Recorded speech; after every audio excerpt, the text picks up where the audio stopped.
like to talk to you about comfrey. This is a comfrey plant.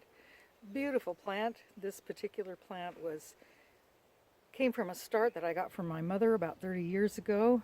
Planted one little tiny piece, and it has propagated itself very nicely and spread. So it will spread naturally. But comfrey has been used for centuries as both a food, a livestock feed, and also medicine. And tell you a little bit about it.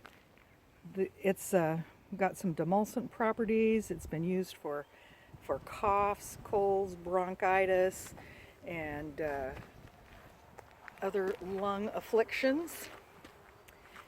But it was called knit bone because of its particular properties for healing bones and skin.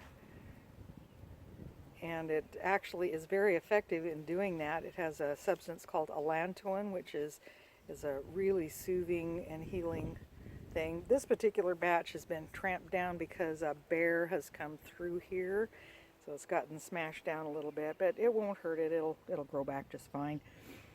Now, to use comfrey, it can be consumed internally. You can eat it as a green. You can make a tea out of it. It can be dried and used later. But if you're going to use it internally, be aware that in the 1980s, a study was done by some German scientists. They discovered that it contains some substances called pyrrolizidine alkaloids that are hepatotoxic. That means it damages the liver. They fed an extract of it to some rats, and it caused some liver damage. I could only find one reference to where somebody said that it actually killed somebody. So if you use it internally, use it at your own risk. But externally, it is a splendid herb. You can make a salve. Now, a salve is just herbs mixed with oils and wax, just oils and wax, and that makes a salve. If you wanted to make a comfrey salve, you can use either the leaves or you can use the roots. It's better to use the roots in the fall because that's when all the energies go into the root, but you can use it any time of the year. And you just take a quantity of the leaves or the root and put it into some oil in either a double boiler or a slow cooker. I have a little crock pot that I use for mine, and I just put it in there and just barely cover it with oil. You want as much of the plant in the oil as possible, so just kind of cram it in there and cover it with a little bit of oil until it's just barely covered with oil. I used some coconut oil this last time. Coconut oil coagulates at lower temperatures, so it actually would make a good base for a salve. You may not even need the beeswax to add to it. So anyway, you put it in your slow cooker or your crock pot or double boiler and cook it for 3 hours, and then you strain out the herb and add some beeswax to that to thicken it up and make it into a salve. And that's all there is to it.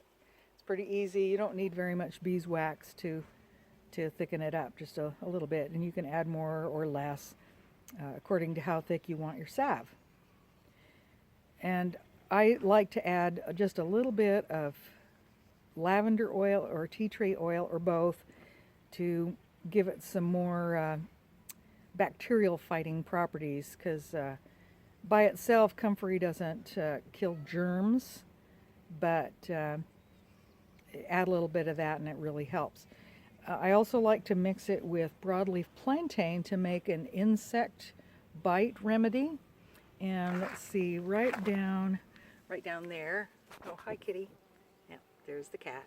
But that's broadleaf plantain. And there's some right over here too. You can see it right there. There's some broadleaf plantain. And you can add some of that to your mix, about half and half. Half comfrey and half plantain to make a really effective bug bite salve. And of course, got some salmon berries right up here too. See the salmon berries back there? Salmon berries are good. Anyway, bees love it. See the bees getting on the plant? They absolutely love the blossoms of comfrey. So if you want bees around, plant some comfrey. See if I can get a little closer to this bee here. There we go. There he is. Nice bee getting some nectar from the comfrey plant. Hope you enjoyed this. Please visit my blog at anita-hales.com and share this with other people. Thank you.